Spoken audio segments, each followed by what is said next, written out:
주제를 좀 바꿔가지고 이정주 기자의 전문 분야로 한번 넘어가 보도록 하겠습니다. 어제 국민의힘 의원총회가 있었는데 이걸 두고 모든 언론이 입틀막 의총이라고 했는데 왜 그런 거죠? 그러니까 의총은 총 한 3시간 정도 있었고 어제 메인은 이제 당명을 지금 원점으로 돌렸어요. 그러니까 당명 안 바꾸기로 그 얘기하고 정강정책 얘기하고 했는데 사실 이제 어제 이제 주말이 끝나고 첫 월요일이었잖아요. 그러니까 지난주에 가장 큰 행사가 윤석열 1심 아닙니까? 그렇죠. 네, 그 이후에 이제 장동혁 대표의 그 발표. 그러니까 목요일 날 1심이 나오고 금요일 날 오전에 이제 입장문을 발표했죠. 뭐 계엄은 내란이 아니다. 윤 어게인 이제 이 기조로 얘기를 했고 주말이 꼈었기 때문에 의원들이 성토할 시간이 없었어요. 이게 다 자연스럽게 이제 월요일로 넘어온 그렇죠. 거예요. 예. 근데 이 입틀막 같은 경우는 뭐 저는 조금 이제 취재를 해보면 좀 이견이 있어요. 입틀막은 윤석열 때 실제로 입을 이렇게 막아야 입틀막이지. 아, 물리적으로 이렇게 제압을 하는 그렇죠. 방식. 예. 네, 그냥 뭐 발언 뭐 발틀막 발언을 발언을 뭐라고 해야 될지 모르겠네. 아무튼 그냥 의총에서 보통 신청하면 순서대로 나가서 하잖아요. 네. 근데 뭐 순서가 정해져 있는 건 아니지만 그건 이제 사회자의 재량이고 보통 원내대표가 이제 그 교통 정리를 하죠. 근데 3시간 하면서 말을 못했다는 사람은 못 들었어요. 다만 이제 앞단에 원래 그 1심 판결문 그걸 가지고 장동혁 체제가 뭐 물러가라 이런 성토장을 조금 메인으로 가져갔어야 되는데 그걸 못 갖고 왔다. 이제 이 얘기 같아요. 네. 2시간 정도는 다른 얘기하고 그렇죠. 네, 나머지 1시간 동안 이제 성토하는 자리가 있었다고 하는데 저는 이제 궁금한 게 그거예요. 뭐 취재를 해보면 장동혁 대표를 성토하는 거는 이미 지난번에 한동훈 전 대표 제명했을 때 있잖아요. 그때 성토의 피크가 올라왔어요. 왜냐하면 사퇴하라고 했거든. 아니 그러니까 당대표 사퇴하라보다 그 다음에 끝단에 뭐 더 큰 게 있나요? 더 큰 수가 있어요? 사퇴하라고 이미 16명이 다 왔다 이미. 네, 발표를 했잖아요. 음. 발표를 했는데 그 발표할 수 있고 지금 장동혁 대표가 뭐 이상한 그러니까 국민의힘 입장에서는 지금 사지로 가고 있죠. 누가 봐도 이렇게 하면 윤어게인 뭐 계엄 내란이 아니다. 이런 거 가지고 어떻게 서울시장 선거 이런 거 치르겠습니까? 이러면 사실 지방선거 폭망으로 간다는 건 다 알아요. 다 알고 당권파도 이걸 인지하고 있거든요. 그거 거기가 다 아는 얘기고 근데 그건 장동혁 대표가 잘못된 길로 가지만 그것도 본인의 선택입니다. 그게 내심이 뭐든 간에 우리가 그걸 판단할 그 따지는 아니에요. 우리가 네. 아니 본인이 사지로 들어갔는데 어떡합니까? 굳이 끌어내줘야 되는 이유는 또 뭐예요? 뭐 민주당 입장에서는 그냥 잘하고 있습니다 하면 되고 언론 입장에서는 또 당연히 저희처럼 이렇게 채찍질 해주면 되죠. 잘못했다. 그거는 국민 정서에 안 맞다 하는데 저는 여기까지는 다 알겠는데 친한계가 조금 이상한 게 이게 리바이벌 돼요. 무슨 말이냐면 보통은 장동혁 대표 사퇴하라 하잖아요. 그럼 장동혁 사퇴 안 할 거 아니에요. 싫은데? 할 거 아니에요. 여기까지는 바둑으로 보면 세수가 나온 거거든. 어차피 안 할 거니까. 그러면 싫은데 하면 아이고 뭐 싫으면 어쩔 수 없고 이게 성명이에요? 민주당 같으면 바로 1호 탈당자 나옵니다. 아, 그 다음 당을 수가 깨고라도 나가는 사람이 생긴다. 당연하죠. 정치의 기본은 내가 수를 던지잖아요. 스매싱을 던졌는데 넘어와. 그럼 내가 쳐야 돼요 이제. 나의 턴이잖아요. 나의 턴인데 갑자기 공을 안 받고 공을 손으로 잡아서 뭐 그럼 경기 여기까지 하시죠. 이거는 탁구가 아니지. 그래서 제가 이런 묘한 좀 그러니까 그 다음에 1호 탈당자 내지는 그래? 장동혁 대표 사퇴 안 해? 그럼 제가 탈당하겠습니다. 뭐라도 나와야 되는 거 아니에요. 예를 뭐 삭발을 한다든가. 뭐 그거 한번 이제 써먹어서 좀 식상하지만 단식을 한다든가. 뭐 전국 투어를 해서 뭘 한다든가. 뭐 항의의 의미로 뭐가 나와줘야 돼요. 이게 주거니 받거니 하니까. 그렇죠. 근데 의총장에서 지난번에 한동훈 전 대표 제명하고 나서 사퇴하라. 사퇴 안 하면 그만이 쑥 들어가고 또 이번에 윤석열 뭐 윤호기현 하니까 뭐 그러면 성토해. 성토했는데 장동혁 대표가 어쩌라고. 완전 공감. 네. 네. 왜 공감을 하냐면요. 그러니까 그 어제 이제 의총을 이제 여러 언론들은 입틀막 의총이었다라고 하면서 그렇게 평가를 했어요. 근데 입틀막 의총이라면 토론 기회 자체를 안 줘야지 아예 봉쇄해야 된다. 봉쇄해야지 입틀막 의총인데 그쵸. 사실은 마지막 어제 의총 회의 끝날 때 모습은 그러지가 않았어요. 그러니까 물론 이제 회의 시간 전체를 놓고 보면 뭐 당무와 관련된 여러 가지 브랜드나 이런 어떤 전략을 발표하고 토론 시간을 안 줬다라는 그 차원에서 말했을지 모르지만 마지막에 남아 있었던 의원님들 의지가 없었어요. 어떤 이 국민의힘이 윤석열을 절연하고 가야 된다. 어떻게 해야 될지 우리가 치열하게 이 부분에 대해서 반성해야 될지에 대한 토론해야 되는 그 마지막 순간에 의원님들이 불과 20-30명밖에 없으셨대요. 그리고 그 발언을 하는 게 육선의 곧 은퇴를 앞두고 있는 조경태 의원님 정도. 네. 이분은 언제 그만두셔도 사실은 그리고 이분은 또 영입 뭐 국민의힘에서 뭐 이렇게 아니 국민의힘에서 굉장히 쓴소리 하시고 막 그렇죠. 항상 그러셨던 분이잖아요. 그러니까 이분 말고 다른 여러 새로운 어떤 의견을 적극 개진하시는 분들이 많이 나왔어야 됐는데 자리를 지키시는 분도 많지 않았다라고 하고요. 마지막 끝까지 이 윤석열 선거에 대해서 소신껏 이야기하신 분들이 없었기 때문에 네. 이걸 입틀막이었다고 말하기가 그러니까 어려워요. 정치적인 서사가 있어야 된다는 거예요. 제 말은 한 칸이라도 어제와 오늘 기사는 달라야 되거든요. 그래서 장동혁이 안 나가. 그럼 오늘 뭐 1호 탈당 나왔네. 내일 2호네. 이게 우리가 신문 일면에 한 칸씩 전진하는 방식인데 일주일 전에 신문 보세요. 똑같아요. 성토한다. 이게 사실 어제도 오세훈 시장이 이제 예고편을 띄웠잖아요. 뭔가 의총장에서 부글부글해서 뭔가 결단 있는 무언가가 나올 네. 것처럼. 맞아요. 네, 그 뭐 냄새는 풍겼는데 실제로 그 친한계 원외들은 이 용기 없는 그 국힘 의원들에 대해서 자신들의 파벌임에도 불구하고 대단히 비판적이더라고요. 그러니까 누구 하나 칼을 빼서 세게 휘두를 사람이 없다. 탈당은커녕 뭐 무슨 연대에서 성명도 제대로 못 내는 지경 아니냐. 네. 그냥 스스로 우리 모두 좀비가 됐다. 이제 이런 표현을 써요. 그러니까 앉아서 한탄은 하는데 행동할 생각을 못 한다. 그러니까 우리 당 의원들 다 그런 식이에요. 이제 이렇게 자조 섞인 얘기들을 기자들한테 전해주고 있어요. 그러니까 장동혁 대표와 이제 극우파들에 대항해서 그 아까 말한 대로 창당을 하든 뭐 탈당을 하든 뭔가 어떤 획기적인 변화를 그렇죠. 의분에 따른 조치가 나와야 되는데 그런 거 할 만한 그리고 또 그러면 한동훈 대표를 믿고 한번 나가볼까? 나의 정치적 미래를 걸만한가? 그건 아닌 것 같은데 이제 이런 생각들을 하는 것 같아요. 그러니까 이러지도 못하고 저러지도 못하고 안에서 끌탕만 하는 이런 상황인 것 같아요. 아니 어제 또 이제 네. 중앙당 그 윤리위원회에서 네. 당원권 정지 징계를 받은 1년. 배현진 의원이 네. 이제 장동혁 대표와 어색하게 조우하는 장면이 연출됐는데 그 에피소드 같은 거 혹시 없습니까? 아니 근데 이거를 저는 사실 배현진 의원 예전에 이제 초선 때는 저도 친하게 지내고 했었거든요. 전화 자주 하고 요새는 전화를 잘 안 받는데 네, 뭐 안 받는 이유가 있겠죠. 외불수가 문제죠. 네. 거기서 얘기할까봐 지금. 네. 조국혁신당 뭐 배현진 의원 뭐 한동훈기 전화 안 받는 섹터가 몇 개 있어요. 제 전화 큰일 났네, 왜 안 받는지 모르겠어요. 네. 근데 그 저는 궁금한 게 그러니까 당에서 뭐라고 하냐면 의원들이 당권파 의원들이 하는 말이 지금 의외로 배현진 의원이 왜 징계받은지 아세요? 알고 있죠. 네. 네. 그러니까 우리 정치 고관여층은 알죠. 그렇죠. 근데 중앙당 그 윤리위 결정문 8장짜리 보잖아요.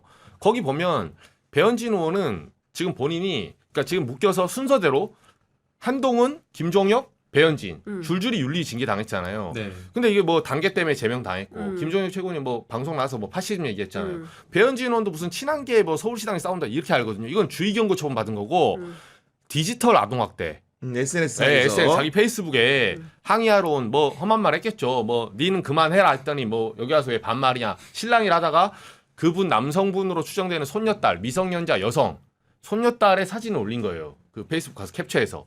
근데 그거를 3일인가 4일을 버팁니다. 바로 지은 것도 아니고. 그래서 윤리 결정문에 그게 나와요. 이거는 정치인들끼리 그러니까 당의 의원들도 뭐라고 하냐면 정치인들끼리 정쟁은 그럴 수 있다는 거예요. 근데 민간인을 상대로 정치인이 그런 사이버 불링처럼 이거를 갖다가 페이스북 해놓고 온갖 성토가 있는데 MBC 기자가 엘리베이터에서 물어보는데도 묵묵부답하고 이건 고의가 있는 거다. 이렇게 얘기를 하거든요. 사실 그것 때문에 당원권 정지 1년이 나온 거예요. 물론 그게 징계가 당원권 정지 1년이 형량이 맞냐 안 맞냐는 이견이 있을 수 있어요. 근데 뭐 3개월이 맞냐 6개월이 맞냐 뭐가 나은지 모르겠어요. 근데 확실한 거는 모든 의원들이 하는 말이 대체적으로 이거는 징계가 나와야 된다는 거예요. 1년이 좀 셌다면 3개월이라도 나오는 거지. 공감되는. 네, 이건 무죄는 아니다. 근데 일반인들 중에 지금 왜 징계를 받았는지 모르는 사람이 굉장히 많아요.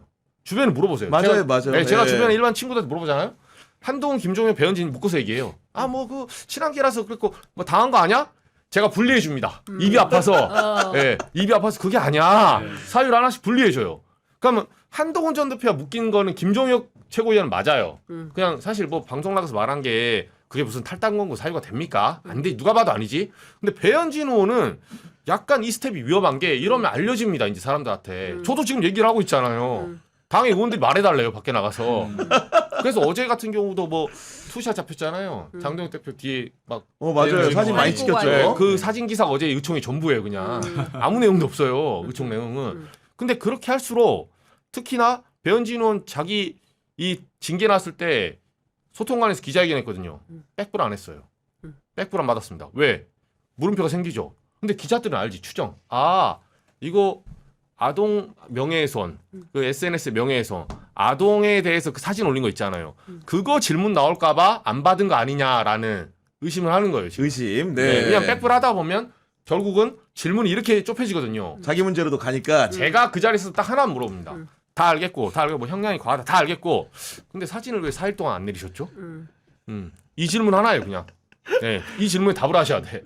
네. 이정주 기자가 이렇게 타깃을 정하는 사람이어가지고 전화를 무섭습니다. 어렵네. 전화를 안 받으면 네, 안 받으면 이게 타깃이 돼버려요. 바로 그냥 네. 그렇게 하기 때문에 두렵다는 생각이 좀 드는데 저는 개인적으로 의총에서 당무 보고를 오래 받았다는 거고 그 안에는 법안 처리 관련된 얘기도 있었을 거고 당연히 그러면은 당장 대구 경북을 통합하는 문제 대전 충남을 통합하는 문제를 진지하게 논의해가지고 당론을 명확하게 정했어야 될 것 같은데 오늘 법사위 상황 보면은 광주나 전남은 통합법은 통과됐는데 대구 경북은 시장 지사 원하는데 지금 안 하고 있는 거 아닙니까 지금? 네, 사실은 저희가 일요일 날 더불어민주당이 의총을 거의 5시간 가까이 의총을 했었습니다. 그래서 사법개혁 3법을 포함해서 검찰개혁 법안 그리고 여러 법안을 아주 길게 집중 심리해서 토론을 했고요.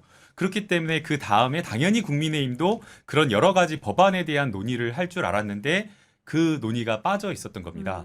더군다나 오늘 법사위에서 논의했던 행정수도 통합과 관련된 법안은 대구 경북이라든가 대전 충남이라든가 광주 전남이라든가 법안 내용이 크게 대동소이합니다. 네. 사실상 쟁점 자체가 거의 닮은 꼴이기 때문에 크게 차이가 없거든요. 그렇다라고 한다면 여기에 대해서 왜 이견을 달리하는지 의견을 소상하게 설명하고 이견을 좀 줄이는 방향으로 가야 되거든요. 왜냐하면 선거가 지금 이제 98일, 99일밖에 남지 않았기 때문에 3월 내에 뭐 24일 또는 3월 첫 주까지는 빨리 해야 되는데 이 부분에 대해서 충분하게 설명하지 않고 뭐 지연됐다, 법사위가 지연됐다, 충분하게 어떤 그 쟁점에 대한 하나하나 이유를 설명하고 있지 않기 때문에 좀 답답한 측면이 있고요.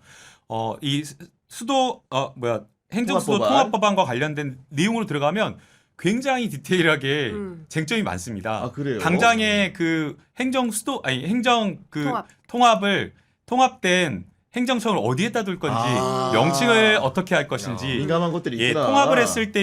통합을 했을 때에 사실은 여러 재정적인 행정적인 권한이 많아진다고 하는데 그 내부에서는 큰 통합된 행정청은 커질지 모르겠죠. 권한이 커질지 모르겠지만 사실상 그 내부에서는 예컨대 광주와 전남을 비교했을 때는 여러 가지 재정과 행정 권한이 오히려 큰 도시에게 그렇죠. 광역시에게 빨려 들어가는 것 아니냐 이런 문제도 많거든요. 그리고 지금 하고 있는 여러 차이가 있는 교통이라든지 복지라든지 이런 것들을 어떻게 균형을 맞출 건가 등등의 쟁점이 많기 때문에 이 부분에 대해서 심도 있게 논의하고 토론을 해야 되는데 이런 부분은 다 빠진 채 자꾸만 안 된다라고 하면서 반대하고 있기 때문에 조금 답답한 측면이 있는 것 같습니다. 지금 국민의힘은 심각해요. 그러니까 저는 그 국민의힘 국회의원들이 있는 지역구의 구민들이 문제 제기를 세게 하셔야 된다라고 생각합니다. 왜냐하면 아시는 것처럼 국회는 민의의 전당이고 이분들이 그냥 뭐 취직한 게 아니고 다 작게는 10만에서 최대 20만 넘게 지역민들을 대리해서 지금 그럼요. 국회에 가 있는 거예요. 그러면 그 지역의 최대 현안인 행정통합과 관련해서는 누구보다 적극적으로 결합을 했어요. 근데 과거에 새누리당, 한나라당 시절에 그 보수당의 국회의원들은 저희들이 취재를 해보면 의총장에서 난리를 치고 본회의장에서 삿대질하고 해도 자신의 동네 민원과 관련해서 아이고 형님 이번엔 저희 꼭 해주셔야 됩니다. 이렇게 한단 말이에요. 근데 그렇죠. 예. 국민의힘은 요새 그런 것도 없어졌어요. 그리고 더군다나 이 행정통합과 관련해서 이철우 경북지사가 더불어민주당 의원들한테 전화한다는 거잖아요. 이번에 이거 꼭 하게 도와줘야 된다. 이철우 지사가 네, 경북지사. 도와달라. 네. 민주당 의원들한테 해서 이거 아이고 하여간 꼭 이번에 좀 통과 좀 시켜주십시오라고 하는 거예요. 아니 이철우 지사가 국민의힘입니까? 저기 민주당 당원입니까? 아니, 어느 당이에요? 국민의힘이죠. 그러니까요. 네. 그런데 민주당에다 대고 이제 이런 상황이 벌어진 거고 더 기가 막힌 건 대전 충남 경우예요. 왜냐하면 이 행정통합 이슈가 처음에 시작된 게 대전 충남 통합부터 시작됐어요. 그렇습니다. 심지어 김태흠 지사는 자기 불출마 선언할 수도 있다고 그랬었어요. 그러니까 다 떠나서 통합만 시켜줘라 이런 거였단 말이에요. 그런데 그거를 대통령이 받고 거의 묻고 더블로가라는 식으로 지금 뭐 세종시 뭐 등등 해서 이 지역 중원이 넓어질 것 같고 경우에 따라서 국민의힘 선거에 불리할 것 같으니까 가만히 있어봐. 계산 눌러보고 이거 안 돼. 안 돼, 라고 안 돼. 하면서 자기들이 반대를 하는 거예요. 아니 하자고 난리칠 때는 언제고 막상 한다 그러니까 나 안 해. 무슨 3살짜리 꼬마 아이도 아니고 이런 식의 정치를 합니까? 대단히 무책임한 거죠. 야, 근데 정치 전략적으로도 이정주 기자. 국민의힘의 이런 셈법이라는 게 전혀 그들에게 이익이 안 될 것 같은데 이런 중구난방이 왜 나오는 겁니까? 이거는 약간 그 중력 같은 거라서 피할 수가 없어요. 중력이에요 이게? 네, 어차피 그 하락장에서는 막을 수가 없거든요. 네, 우리 코스피만 올랐지. 우리가 윤석열 때 하락장 경험해보지 않았습니까? 네, 맞는 얘기야, 진짜. 네, 그래요. 어쩔 수가 없어요. 거기서 네. 헤어나올 수가 없어 지금. 하락장에서 늪에 빠졌어, 완전히. 100m 밑에서 주거나 거기서 한 발짝 뛰어서 10m 좀 더 올라와서 주거나 네. 똑같아요. 그래서 이 전체적 흐름이란 게 진짜 무서워. 물결이 그게 약간 형성이 돼버리잖아요. 그럼 그 안에서 헤어나올 수가 없습니다. 아니 어제 그 얘기를 저 얘기를 하는 거예요. 국민의힘 의원 중에 한 분이 우리 지금 지하실로 더 내려가서 완전히 저 그냥 지하에서 땅굴 파고 해서 올라와야 되는 그래야 햇빛 좀 볼까 말까한 상황인데 지금 장동혁 대표 이렇게 정치를 하니 우리는 해법이 없다. 더 심각한 것은 국민의힘 이름으로 출마하려는 사람이 없대요. 품귀 현상이래요. 그러니까 옛날 같으면 강원도, 그 다음에 이제 부울경, 뭐 충청도 이런 데 해볼만 하잖아요. 수도권 같은 경우에도 경기도는 좀 어렵지만 서울은 해볼만 하기 때문에 특히 광역의원급들은 서로 하려고 난리들이었는데 지금 하려는 사람이 없다는 거예요. 그도 그럴 것이 지난주에 발표된 갤럽 여론조사에 보면 더불어민주당 지지율이 46%고 국민의힘이 22%예요. 그러니까 지지율이 반토막인데 당명을 바꾼들 뭐라고 미래연대를 하면 되고 공화당이면 되겠습니까? 그러니까 제가 보기에 지방선거에 대해서는 아예 전투력을 상실했어요. 그렇기 때문에 저는 더욱더 민주당이 일을 잘해야 된다. 이럴 때 민주당 저쪽이 엉망진창이니까 우리도 대충 공천하고 뭐 그러면 되겠지. 이러면 또 망하는 거예요. 이럴 때일수록 공직후보 검증 철저하게 해서 이번 같은 경우에는 사실상 예비 경선이 본선과 거의 다름이 없다. 그래서 저는 철저하게 긴장을 늦추지 말고 민주당이 진짜 후보 검증을 잘해야 된다 이렇게 생각합니다. 그러니까 연장선상에서 국민의힘은 윤석열에게 무기징역이 선고됐음에도 불구하고 지도부가 저륜을 못한 건데 민주당 같은 경우에 당연히 풍파가 있었죠. 네. 통합 문제도 있었고 공천헌금 문제도 있었는데 방금 속보가 들어왔지만 국회 본회의에서 강선우 의원의 체포동의안 가결시키지 않습니까 이게. 그렇죠. 네, 조금 뭐 가슴 아프고 뭐 문제가 있고 안타까운 일이지만 저런 문제를 해결하고 가야지 정당이 건강하고 쇄신한다라는 그 모습을 국민에게 보여줄 수 있다라고 생각이 됩니다. 또 마찬가지로 역시나 국민의힘도 잘못이나 과오가 있다면 그것을 절연하고 반성할 때에 국민에게 다시 한번 선택을 받을 수 기회를 얻는데 지금 국민의힘은 그 모습을 보여주지 않고 있다라고 생각을 하는데요. 아마 지지 세력을 보고 정치를 하고 지지 세력만을 보고 정치를 하고 오직 당권만을 잡는 데에 그렇죠. 집중하기 때문 아닌가라는 생각이 드는데요. MBC 여론조사를 보니까요. MBC 여론조사의 71%가 당 지지층의 71%가 윤석열 지지 성향을 강한 세력을 폭넓게 계속 안고 가야 된다, 포괄해야 된다라고 이렇게 이야기를 했다라고 하고 있고요. 네. 그다음에 여의도 연구원 여론조사에서 비슷하게 답을 했는데 지지층의 75%가 윤석열에 대한 무기징역 선고가 잘못되었다라고 75%가 답을 했다라고 합니다. 그러니까 지금 현재 장동혁 지도부는 이 사람들만을 보고 오직 당권을 가지고 가겠다라는 생각만 하기 때문에 이런 어떤 모습을 보이고 있는 것 아닌가 생각이 듭니다. 결국은 예. 이런 문제들에 대한 탈출구로서 거론되는 정치인이 뭐 여럿 있는 것도 아니고 한동훈 전 대표가 지금 무소속 상태인데 출마를 통해서 뭔가 이제 그 내부의 흐름들을 견인할 수 있을 것인가 이런 얘기 나오는데 이정주가 취재한 바에 따르면 한동훈 전 대표는 출마를 합니까 안 합니까? 그러니까 본인 내심은 잘 모르겠는데 한다고 이제 바깥에다가 이제 전파를 하는 것 같아요. 간접적으로 뭐 대구를 할 수 있다. 나올 부산- 가능성이 있다. 네, 부산에 내가 할 수 있다 이렇게 하는데 저는 개인적으로 못 나온다고 봐요. 아, 우리 이정주 기자는 네. 못 나온다. 네. 본인 때문에. 아니 뭐저 때문에 제가 뭐 여기서 집까지 걸지는 않겠습니다. 예, 괜히 이건 나올 수도 있거든요. 사퇴. 예, 제가 기자 사태는 여기다 걸지 않습니다. 기자 사태는 그 조이대 파기한 소송 때 한번 걸었고, 예, 그리고 단계 게이트에 제가 걸었지. 아, 그렇지, 그렇죠. 저는 정확한 네, 거에 네. 그런 거지. 이런 짜잘한 좀 너무 짜치잖아요. 뭐, 나오세요. 나오고 뭐 국민의힘 역적되면 되죠. 근데 제가 그 이유가 두 가지가 뭐냐면 첫 번째 당선될 곳이 안 보여요 사실상. 아. 네, 수도권에 이미 뭐 알아볼 필요도 없고 뭐 개항을 뭐 예를 들면 안산 나와 보십시오 한번. 근데 거론도 안 되잖아요.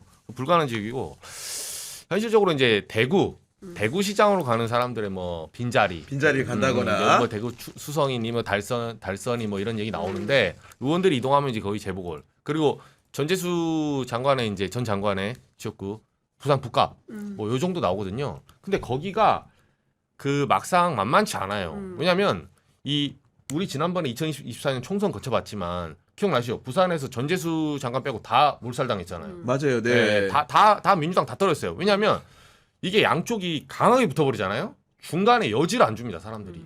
그것도 어느 정도 여유가 있었을 때 항산 항심이라고 어차피 뭐 대구에 누가 된다, 우리 뭐 국민의힘이 된다 이랬을 때 내가 좋아하는 후보한테 표 던지지. 양당이 네캔넥으로 물려버리잖아요. 중간에 있는 사람들한테 표를 갈 곳이 없어요. 야, 그러니까 특히 점점 영남 더 지방. 당선 가능성이 희박할 수 있다. 네. 한동훈 전 대표는 저는 저거를 어디서 나온 말인지 모르겠지만 제가 쭉 취재해오잖아요 단계 같은 거. 이거 친한계의 전형적인 언론 플레이 패턴이에요. 지난번에 기억나세요? 이거 한번 또 짚어야 되는데 한동훈 전 대표 징계당했을 때 가처분한다 했거든. 제가 이름 말 못하는데 뭐 장르만 유튜브 시작해서 내가 다 외워놨어. 이름 얘기하네 보니까 지금. 아니 그 평론가들 아, 이름 평론가 있어요. 이름, 제가 다 평론가. 적어놨거든. 예, 예. 가처분 한다는데 그날 방송 중에 저만 안 한다 했어요. 이거 하는 거 봐라. 나 절대 못 한다고 나는. 근데 이런 직을 것도 걸어야 되겠다. 예. 이런 걸 정산을 한번 해야 됩니다. 정산해야 된다. 말 뱉고 넘어가면 안 돼요. 근데 그때도 가처분 안 했잖아요. 보세요. 네. 못 했잖아요. 그때 뭐 일주일 안에 한다 했거든요. 네. 못 합니다. 그러니까 한다고 한동훈 측근들이 흘려요 일단. 아니, 기자들한테. 근데 저는 그때 취재했을 때 김종혁은 하는데 한동훈은 할지 말지 모르겠다. 저는 그렇게 들었거든요. 근데 아. 하여튼 그 맥락에서 얘기를 하면 저도 어제 네. 취재를 쭉 돌려보니까 한동훈 대표는 자기네들 거짓말하기 싫다는 거예요. 그러면서 분명히 이야기하겠다라고 하면서 잊혀지는 사람이 되지 않겠다. 아, 잊혀지지 않겠다. 잊혀지는 사람 되지 않겠다라는 것이고, 그리고 누굽니까 장동혁 대표가 한동훈이 영남에서 살아오는 것을 가장 악몽으로 생각하기 때문에 그걸 꼭 해야 되겠다라는 판단인 거고, 그런 차원에서 반드시 영남권에서 당선되는 것을 희망사항으로 알고 뛰는 거다. 그래서 27일부터 대구를 가는 거다. 이제 이렇게 설명을 하고 있고요. 다만 그러면 어디로 출마할 건데요? 그러면 이제 대구 또는 부산인 거잖아요. 다른 데는 사실 삼자구도하면은 다 지니까 민주당 우세로 배신자 프레임에 걸리게 되잖아요. 그래서 대구 가능성이 제일 높은데 국민의힘 내부에서 장동혁 대표 측에서는 그런 얘기를 한다는 거예요. 사퇴 시한이 5월 4일이어서 5월 2일 날 출마 선언을 하는 사람들이 있을 수 있다. 그래서 한동훈의 출마 자체를 막아버리려고 한다. 그러니까 기간을 최소화해가지고. 그렇죠. 네. 그래서 아예 그러면 그렇게 되면은 국회의원을 1년 반 정도를 또 비워두고 내년에 재보선을 해야 되는데 그건 지역민들한테 너무 그 자체로 욕먹을 수 있는데 그런 걸 결행을 하겠냐. 그건 아닐 거다라고 약간 여지를 두는 것 같아요. 이제 그러면서 지금 나오는 게 추경호 원내대표가 있었던 대구 달성, 그다음에 주호영 의원이 있는 대구 수성 두 가지가 나오는데 그렇죠. 그중에서 추경호 가능성보다는 주호영 그러니까 수성이 열릴 가능성이 높다 이렇게 본다는 거예요. 근데 둘 다 쉽지 않다. 이정주 그렇죠. 기자의 분석처럼 쉽지 않다. 그리고 이제 이진숙 얘기를 하는 거예요. 이진숙. 네, 이진숙을 띄울 수 있다. 그런데 대구시장으로는 별로 이게 바이럴이 잘 안 된다는 거예요. 그래서 재보선으로 바꿔서 나올 수도 있다. 이제 이런 얘기가 나오고 있고 부산의 경우에는 전재수 지역구로 가는 거냐라고 하니까 그렇지 않고 해운대. 해운대. 그러니까 국힘에서 지금 주진우. 주진우 가능성이 높다는 거. 박형준은 어렵고 선택을 못 받고 주진우 의원은 확실하게 출마 의지가 강하고 최근에 조직을 하기 위해서 여기저기 전화를 해서 팀을 짜고 있대요. 그래서 해운대 가능성이 있는데 원래 주진우 의원이 한동훈 대표랑 친했는데 단계 사건 이후에 원수가 됐대요. 그래서 친한계에서 주진우는 배신자이기 때문에 주진우가 그렇게 할까? 그렇지 않을 것이다라는 전망까지 하더라고요. 아니 여기서 또 주진우 의원 이름이 나왔기 때문에 네. 이정주 기자 또 주진우 의원을 또 전문가, 굉장히 전문가. 궁금해하는 분이기 저도 때문에 엮이고 싶지 않은데 저한테 도장 찍힌 분들이 계속 나오네요. 어. 이분은 부산시장 출마 지금 저울질한다는 얘기가 나오는데 네. 됩니까 안 됩니까? 아니, 나와주세요. 제가 부산 내려가서 취재 한탄하고 올게요. 아니, 저는 다시 말하자면 민주당원이 아닙니다. 민주당원이 아닌데 저는 팩트를 파인딩하는 조국혁신당은 더 아니잖아요. 더더욱 아니죠. 오늘 말씀드렸죠? 여기서? 아니. 한간에는 조국혁신당 당원이라는 거의 애정을 그렇게 가졌었죠. 그러나 이제 팩트 파인딩. 어. 팩트 파인딩이 제 직업인데 주진우는 얘기했으니까 잘 나왔어요. 제가 본의 아니게 댓글에서 뭐 그런 얘기 있어요. 예를 들면 저한테 쓰는 댓글이 사람들이 실시간 댓글에 뭐 이정주 너는 한동훈하고 조국한테 쳐맞았냐 이런 댓글도 있어요. 왜 그 두 명만 이렇게 괴롭히냐 이렇게 하시는데 그게 아니라 제가 취재한 것 중에 그 두 사람이 팩트가 안 찾아지니까 내지는 팩트를 회피하니까 저는 그거를 제 일이에요. 네, 제 일이고 아니 그리고 바다에서 헤엄치는 상어한테 왜 헤엄치냐고 물어보면 어떡합니까? 저는 팩트 찾는 게 제 일인데. 그래서 주진우 의원 같은 경우는 아까 말씀드린 이제 둘이 좀 갈라졌는데 이거는 짚고 가야 돼요. 사실 그때 단기 사건 터졌잖아요. 11월 6일 날 터지거든요. 그때 당시 법률위원장이 주진우 위원장이었어요. 당의 법률위원장이. 맞아요. 그러면서 당의 그 당시에 전체 출입 기자들 공지 문자를 보냅니다. 당 있어보셔야죠. 공지 문자를 보내요. 네. 허위사실 명예훼손을 고소할 거라고. 음. 그 단기 사건 관련해서 세 번을 보내요. 11월 6일, 11월 13일, 11월 29일. 야, 날짜도 기억해. 날짜까지 기억해. 네, 받았거든 제가. 그래서 허위사실로 아니 고소를 하면 되지 세 번을 보냅니다. 그거 아직도 고소 안 했어요. 그거 아직도 고소 안 했어. 왜 저한테도 소장 안 날랐고 그 당시 유튜브 먼저 한 친구 있거든요. 제가 맨날 통화해봤어. 혹시 소장 받았냐고. 그래서 법관을 늘려야 되는 거예요. 시장 받을 수 있게 지금 늘려주세요. 조치해야 돼. 조치. 네. 그 주진우 법률위원장 제가 왜 이걸 말하면 단순히 제가 고소하라고 도발하는 게 아니라 아니 공당이 문자를 보냈으면 이게 국민의 대기관 아닙니까? 헌법기관이고 약속을 한 거잖아요. 헌법기관의 약속이 그렇게 가벼워요? 이게 뭐든 간에 약속을 지키라고요. 그러면 혹시 이렇게 하려고 한 거예요? 주진우 의원한테 전화하자. 고소한다고 해놓고 좀 잠잠해지면 네. 그러니까 제가 먼저 쓰니까 이정주가 계속 할 거니까 또 기자들이 이제 받아 쓰는 기사가 오거든요. 사실은 네, 예. 팔로워가 쫙 따라오니까 산탄총으로 몇 방 날려가지고 이정주 혼자 고립시켜놓고 다른 기자들 기사 못 쓰게 해서 잠잠해지면 뒷발 빼려고 한 거 아닙니까? 저는 그런 의혹이 있어요, 사실은.